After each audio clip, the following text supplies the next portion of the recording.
प्रफुल्ल बिल्लोरे यानी कि एमबीए चाय वाला फेल हो गया, लेकिन क्यों? गाइज इस वीडियो में आज हम प्रफुल्ल बिल्लोरे की केस स्टडी पे बात करने वाले हैं। गाइज यूथ आइकॉन जिसने अपना बिजनेस सेटअप किया और सपने और चाय बेच के सबके दिलों पे राज किया, वो प्रफुल्ल बिल्लोरे का business model franchise model fail हो गया, लेकिन क्यों? चलिए डिस्कस करते हैं। नमस्कार दोस्तों, मैं रोहित जैन आप सबका स्वागत करता हूं अपने YouTube channel rupees with Rohit में। गाइज आपने शाहिद कपूर की वो मूवी देखी होगी बदमाश कंपनी, जिसमें एक डायलॉग था कि पापा अगर मैं चने बेचता हूँ रोड पे और मैं उस पर अच्छा हूँ तो मैं एक दिन बड़ा आदमी जरूर बन सकता हूँ। मुझे ऐसा लगता है कि अगर मैं सड़क पर चने भी बेचूं और अगर मैं उसमें अच्छा हूं तो एक ना एक दिन मैं बड़ा आदमी बन सकता हूं। लगता है प्रफुल्ल बिल्लोरे ने इस बात को साबित किया है, क्योंकि उसने चाय बेच के अपना बिजनेस खड़ा किया है, एक यूथ आइकॉन बना है और भले ही उसका फ्रेंचाइज मॉडल फेल होने की कगार पर हो, लेकिन उसने पैसा कमाया है, वो बड़ा आदमी बना है। इस वीडियो में ना ही तो मैं प्रफुल्ल बिल्लोरे की बुराई करने वाला हूँ, ना ही मैं उस पर कोई पर्सनल अटैक करने वाला हूँ। मैं सिर्फ ये समझाने की कोशिश करूंगा कि कैसे ये एक यूथ आइकन एक हीरो विलन बनने की कगार पे आ गया। इसमें उसकी बिजनेस मॉडल ही गलती थी या फिर खुद उसकी भी कोई गलती थी। तो गाइस इसके लिए सबसे पहले हमको उसकी स्टोरी को समझना पड़ेगा। भाई प्रफुल्ल बिल्लोरे एक नॉर्मल मिडिल क्लास फैमिली में से था और उसने ग्रेजुएशन की, और ग्रेजुएशन के बाद उसकी फैमिली चाहती थी कि वो आईआईएम से एमबीए करके कोई एक अच्छी सी नौकरी पाले और अपनी लाइफ में सेटल हो जाए। तो गाइस उसने 2 साल तो आईआईएम के लिए ट्राई किया, लेकिन जब उसको आईआईएम में एडमिशन नहीं मिला तो उसने एक प्राइवेट मैनेजमेंट कॉलेज में एमबीए के लिए एडमिशन ले लिया। लेकिन गाइस वो बहुत ही जल्द उस लिटरेचर से बोर हो गया और उसने कुछ टाइम के बाद ही वो कॉलेज ड्रॉप कर दिया। कॉलेज ड्रॉप करने के बाद उसने आईआईएम के बाहर ही चाय का ठेला लगा लिया और उसका नाम रखा एमबीए चाय वाला। अब लोग इसको समझते थे कि ये एमबीए करने के बाद चाय की दुकान खोले हुए है, ये उसका अट्रैक्शन का सबसे पहला पॉइंट था। गाइस एमबीए का फुल फॉर्म है मिस्टर बिल्लोरे अहमदाबाद चाय वाला। तो ये है पूरा फुल फॉर्म एमबीए चाय वाला का, जिसकी वजह से वो फेमस हुआ है। अब एमबीए चाय वाला का रूमर सोशल मीडिया में इतनी स्पीड से फैला कि भाई कोई एक बंदा है जो एमबीए करके चाय की दुकान खोल रहा है और वो अपनी फ्रेंचाइजी भी बांट रहा है। उसने सबसे पहले टारगेट किया है मिडिल क्लास ऑडियंस को, क्योंकि मिडिल क्लास ऑडियंस क्या होती है ना, वो सपने बहुत देखती है और उसको सपने बेचना बहुत ईजी होता है। और यही तो प्रफुल्ल बिल्लोरे का बिजनेस मॉडल था कि वो अपने चाय के ठेले पे चाय तो बेचता ही बेचता था, लेकिन लोग उसकी चाय से ज्यादा उसके सपने सुनने आते थे। वो उन्हें चाय के कप में सपने परोस के दे रहा था, जिसको लोग पसंद कर रहे थे। चलिए समझते हैं उसके बिजनेस मॉडल को। उसने 3 तरीके के बिजनेस लॉन्च किए। पहला बिजनेस था जिसमें आपको 150 स्क्वायर फीट की जगह चाहिए होती है, जिसमें एक स्मॉल दुकान टाइप की आप खोलोगे, जिसकी कॉस्ट 5 लाख रुपए के आसपास थी। सेकंड बिजनेस मॉडल था जिसमें 450 से 600 स्क्वायर फीट की जगह चाहिए थी। ये एक टाइप का डाइनिंग रेस्टोरेंट टाइप का बनता था, जिसपे 20 से 25 लाख रुपए का इन्वेस्टमेंट आ जाता था। और जो तीसरा लाउंज वाला मॉडल था, उस पर आपका इन्वेस्टमेंट लगभग 40 से 50 लाख रुपए था और उसमें 800 से 1000 स्क्वायर फीट की जगह आपको चाहिए पड़ती थी। तो गाइज अब जिसके पास जितना पैसा था या जिसके पास जितनी जगह थी, वो उसने उसके अकॉर्डिंग ये बिजनेस खोला और एमबीए चाय वाला की फ्रेंचाइजी अपने पास ले ली। अब उसने सबसे बड़ी गलती ये की कि उसने ये सोचा कि सिर्फ एमबीए चाय वाला के नाम पे ही मेरी दुकान चल जाएगी। लेकिन आप समझो गाइज, चाय एक ऐसी बेसिक चीज़ है जो हर घर में, हर टपरी पे, हर जगह आपको अवेलेबल रहती है। तो कोई भी 50 रुपए की चाय पीनी एमबीए चाय वाला के रेस्टोरेंट में क्यों जाएगा? फिर दूसरी चीज़, एमबीए चाय वाला यानी प्रफुल्ल बिल्लोरे ने जो ऑडियंस टारगेट की थी, वो ऑडियंस थी टियर 3 सिटी की। और टियर 3 सिटी में सपने बेचना चूंकि बहुत आसान था, इस वजह से वो उसकी टारगेट ऑडियंस बन गई थी और वही लोग उसके फैन थे, क्योंकि उसने एकदम से सक्सेस पाई थी। एक नॉर्मल मिडिल क्लास आदमी जब हाई क्लास में पहुंच जाता है, सक्सेस पा लेता है, तो जो और उसके आसपास के मिडिल क्लास लोग होते हैं वो उसके फैन बन जाते हैं। यही हुआ प्रफुल्ल बिल्लोरे के साथ कि भाई आपकी ऑडियंस तो मिडिल क्लास है, टियर 3 सिटी की है, लेकिन आप ये समझो कि टियर 3 सिटी की ऑडियंस मिडिल क्लास 50 रुपए की चाय पीने बार बार नहीं जाएगी। वो एक बार स्टेटस दिखाने के लिए या अपनी फोटो डालने के लिए सोशल मीडिया में एमबीए चाय वाला के आउटलेट पे चली जाएगी, 50 रुपए की चाय लेगी, उसकी फोटो खींचेगी, सेल्फी खींच के सोशल मीडिया में अपलोड कर देगी।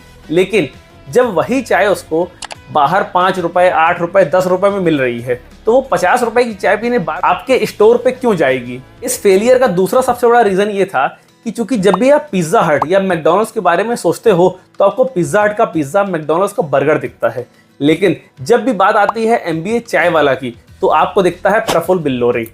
यानी कि ब्रांड उसकी चाय नहीं है, ब्रांड वो खुद है। और जो उसने मेहनत इस ब्रांड को बनाने में की है वो अद्वितीय है। मतलब उसने मेहनत करके अपना खुद का पर्सनल ब्रांड बनाया है, ये बहुत अच्छी बात है। लेकिन जब आप सोचो कि आप चाय बेच रहे हो लेकिन ब्रांड आप अपना बना रहे हो, गाइस जैसे मैकडॉनल्ड्स है, मैकडॉनल्ड्स ने 25 रुपए में अपना बेचना स्टार्ट किया था। वो पैसा कमाता था कोल्ड ड्रिंक और फ्राइज में या जो उसके अदर प्रोडक्ट्स थे। तो क्या है कि कुछ आपको ऐसा मॉडल लेके आना पड़ेगा, कुछ ऐसा प्रोडक्ट लेके आना पड़ेगा जिसके लिए वो आपके आउटलेट पे आए, फिर उसके थ्रू आप अदर चीज़ों को जब बेचोगे उससे आप पैसा कमाओगे। लेकिन जब आपका मेन मॉडल चाय वही 50 रुपए की आप बेच रहे हो तो अदर चीजें कैसे बिकेंगी? ये उसका फेलियर का सबसे बड़ा रीजन था। तीसरा सबसे बड़ा कारण है सेटअप कॉस्टिंग। गाइस देखो, चाय की दुकान खोलने के लिए आपको किसी भी चीज की रिक्वायरमेंट नहीं होती है। एक गैस चूल्हा, दूध, चाय पत्ती, शक्कर, कुछ डिस्पोजल और थोड़ी सी बैठने की जगह है। तो मतलब जो सेटअप वो आपको 5 लाख में करके दे रहा था, वो सेटअप आप 50,000 में भी खोल सकते थे और बहुत अच्छा खोल सकते थे। और उस मॉडल में तो आपको उसके अकॉर्डिंग चाय बनानी है, लेकिन आप अपने मॉडल में आप अपने अकॉर्डिंग चाय बना सकते थे, अपने अकॉर्डिंग प्रोडक्ट रख सकते थे। तो गाइज ये भी एक बहुत बड़ा रीज़न है कि जब आप किसी फ्रेंचाइज के पास जाते हो तो आपको फ्रेंचाइज के अकॉर्डिंग काम करना पड़ता है और उसका जो मिनिमम सेटअप कॉस्टिंग है वो आपको देना पड़ता है। अभी जो अपफ्रंट कॉस्ट होती है फ्रेंचाइज मॉडल की, ये आपको हमेशा बॉदर करती है, क्योंकि एक माइंड में ये आ जाता है कि यार मैंने इतना पैसा लगा दिया इस बिजनेस में, तो क्या मुझे इसका रिटर्न मिलेगा? क्योंकि जो रेगुलर खर्चे हैं वो तो आपके साथ लगे ही हुए हैं। एक नॉर्मल चाय की दुकान के खर्चे और MBA चाय वाला की फ्रेंचाइजी खर्चे बहुत ज़्यादा तो नहीं, लेकिन फिर भी बराबर हैं। और आप देखो तो MBA चाय वाले खर्चे ज़्यादा ही रहेंगे, क्योंकि उसके हिसाब से आपको स्टाफ भी मेंटेन करना पड़ेगा। तो गाइज ये भी एक चाय मॉडल का एक सबसे माइनस पॉइंट है, क्योंकि वो कोई एक ब्रांड नहीं है। आप समझो, आप कॉफ़ी ब्रांड बना के बेच सकते हो, क्योंकि कॉफ़ी के है ना लोग शौक में पीते हैं, बहुत कम लोग होते हैं जिनको कॉफ़ी की आदत होती है। और चाय कभी भी कोई लग्जरी आइटम नहीं है, क्योंकि आप इसको घर बैठे भी अपने साथ बना सकते हो। और MBA चाय वाला की चाय में कुछ ऐसा अलग भी नहीं था कि जिससे लोग उसको पीने बार बार जाएं। इस फ्रेंचाइज मॉडल के फेलियर का एक और बहुत बड़ा रीज़न है, वो ये है कि जिन्होंने भी MBA चाय वाला की फ्रेंचाइजी ली ना, उन्होंने फ्रेंचाइज के साथ साथ प्रफुल्ल बिल्लौरे का सपना भी खरीदा। उन्होंने सोचा कि अगर हम MBA चाय वाला की फ्रेंचाइजी ले लेंगे, क्योंकि प्रफुल्ल बिल्लौरे ने ये बात सबके माइंड में डाल दी थी कि उसने बहुत मेहनत से अपना ब्रांड बनाया है। अगर आपको भी उसकी तरीके से सक्सेसफुल होना है तो भाई या तो आप मेहनत करो, अपना ब्रांड बनाओ, या फिर मेरी फ्रेंचाइजी ले लो। अब ये तो बहुत आसान रास्ता था फ्रेंचाइजी ले लेना, तो लोगों ने वही किया, लोगों ने फ्रेंचाइजी ले ली और साथ ही साथ उसका सपना भी खरीद लिया। अब वो तो फ्रेंचाइजी बना के उसने पैसा कमा लिया, लेकिन आपको अपनी फ्रेंचाइजी से पैसा कमाने के लिए उसकी सेल दिखानी पड़ेगी।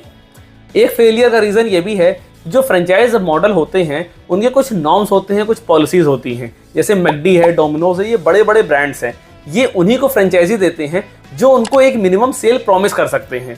और यहाँ MBA चाय वाला के केस में तो बिल्कुल उल्टा था। MBA चाय वाला खुद लोगों को बता रहा था कि हम गारंटी लेते हैं कि आपकी 10,000 से 15,000 की सेल होगी। अब इस मॉडल पे हुआ क्या कि जब वो सेल होनी बंद हो गई, लोग लॉस में जाने लगे।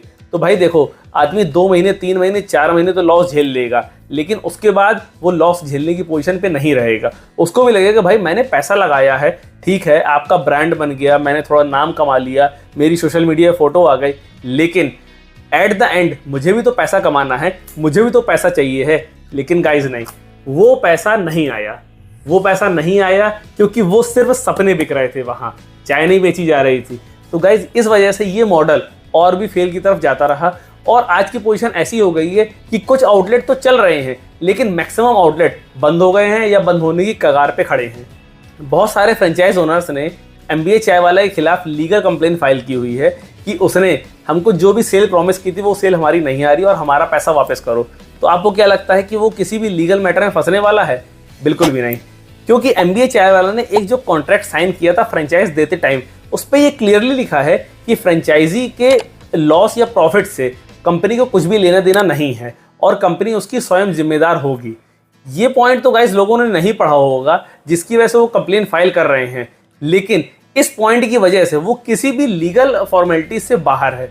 कोई भी फ्रेंचाइज ओनर उसको ये नहीं बोल सकता है कि आपकी वजह से मेरी सेल डाउन हो रही है या आपने जो मुझे प्रॉमिस किया था वो सेल मेरे पास नहीं आ रही, आप मेरा पैसा वापस करो। गाइज आपने अपने मन से पैसा लगाया है, अपने कॉन्ट्रैक्ट साइन करने के बाद उसको पैसा दिया है।